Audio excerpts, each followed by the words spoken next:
Hello there. For some time now I've been debating whether or not I should do this, but now I'm going through with it. I've decided to do a test. I'm going to do a video game review. Now I know what you're thinking. Isn't Saluk and Sekwa and every other YouTube channel ever doing video game reviews? You're probably right. My idea isn't anything original, but there are a few games that I'd like to share my opinion on, and it'd be something different from what I usually do. However, I don't want to risk sounding lame or stupid, so I'm just going to put this up as a test, and depending on whether people like it or not, I might do more in the future. Anyway, let's take a look at our first game, Bioware's Star Wars Knights of the Old Republic.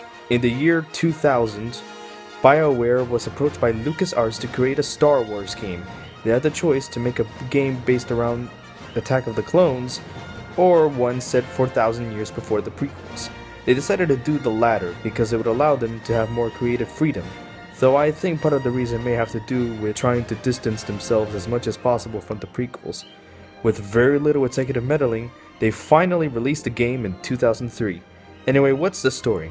Revan and Malak, heroes of the Mandalorian Wars, have gone to the dark side and launched a devastating war against the Republic, intending to conquer it. In one battle, a Jedi strike team led by Bastila Shan was sent to capture Revan, but Malak betrays him, destroying the ship he was on so that he may take control of the Sith.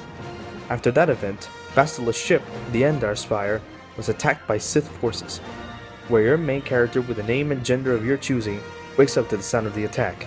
You are escorted by Trask Ulgo and Karth Onasi to the escape pods, using them to escape to Taris. While there, you meet most of your party, rescue Bastila from some evil swoop gang, and use a ship called the Ebon Hawk to escape Taris. Later on, you find out that Malak is using a machine known as the Star Forge to build ships and weapons for his conquest. And the rest of the game is your efforts to find a series of coordinates that will allow you to track down the Star Forge's location and stop the Sith from conquering the galaxy. The plot isn't exactly groundbreaking, but then again, people don't come to Star Wars for its complex plots. They go for the character relations and drama that take place during the story. That part is where the game excels at the most, from learning about Karth's son Dustil becoming a Sith Lord, to Juhani's struggle with trying to redeem herself, to Jolee Bindle's hilarious conversations. Oh, neither do I. I simply stated a fact. Do you know how many Sith there are in Dresde? 12. No, wait, 13. Nice one, old man. Thank you. It takes effort to be properly irreverent at my age. The game itself feels a bit like a deconstruction of Star Wars to an extent. While it's still fundamentally the same story of good Jedi fighting against an evil Sith Lord, there's a lot of material in the game that allows for some grayness to sneak in. For example, several characters like the guy at the Circa office in Tatooine that talk about how the Republic is stagnating and declining, allowing us to see how some people might feel like wanting to join the Sith Empire. The Republic does some shady things in the background to win the war, as you see in the planet of Manan. Jolie's stories show how the Jedi are not infallible guardians of peace. While they are morally decent, they are fallible and make mistakes. Hell, the Sand People get a lot more development here than in the movies, having their own unique culture that deserves respect and merit. Even the evil Sith Lord bad guy is deconstructed, since Malak is shown to be a stupid evil villain who is a terrible tactician who probably wouldn't have lasted as long as he did without Revan. The only reason he's winning is because of the Star Force supplying his army in his conquest. And the twist that is revealed when you get captured by Malak changes the entire nature of the story, turning it from a simple story of saving the galaxy into something darker.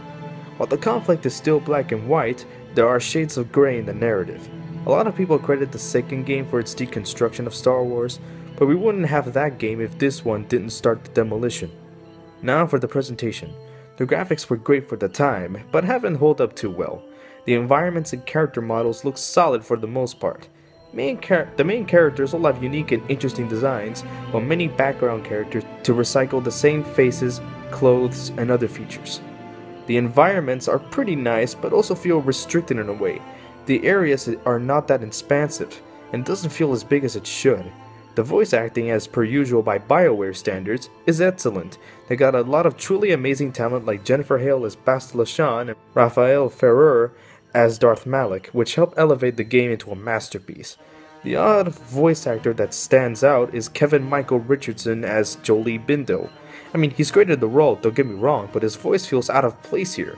Come to think of it, many background characters are given weird voices that sound really cartoonish, at odds with the game's tone. For the majority of the game, you'll be traveling around in the Ebonhawk in search for the star maps, which have been located on the planets of Tatooine, Kashyyyk, Manaan, and Korriban. You can only take a team of 2 companions with you when going out. You can upgrade your character by gaining experience points, which can be done by engaging in conversations with other people, killing enemies, and doing side quests on the various worlds. Depending on the choices you make in the game, your character can either align himself or herself in either the light side or the dark side. The combat system is round-based. You hit them, they hit you, you hit them, rinse and repeat. It's a little repetitive, but it's not boring, so it can be a little frustrating at times. Overall, in terms of gameplay and design, it's solid. There are a few negatives to the game though. There are some sections of the game that take too long to get through, like Taris and Manaan. There are points where the frame rates got extremely horrible. There are many times I've died just because of the frame rates freezing up, mostly around Dark Jedi encounters. The aliens sometimes have this weird language that constantly repeats itself throughout the game. It isn't too bad, but it can get a little grating. And finally, ultimately, the final battle with Malak is super easy. All you need to do is throw your lightsaber at him numerous times, then take out his power sources with the Destroy Droid ability. It's pretty disappointing. Also, am I the only one who found the romances in the game a little bit creepy? I mean, it doesn't get that way until after the reveal, but when it does, it just casts a dark shadow over the affairs you made with Karth or Bastilla, depending on the gender. Still, these are relatively minor problems. Knights of the Old Republic is a fantastic game, worthy of being a Star Wars game, and capturing the spirit of the original trilogy, especially A New Hope, better than the prequels do. Well, I hope you enjoy my video, and please comment on whether you like it or not. Also, check out my Mecha Anime Review series that I do every month.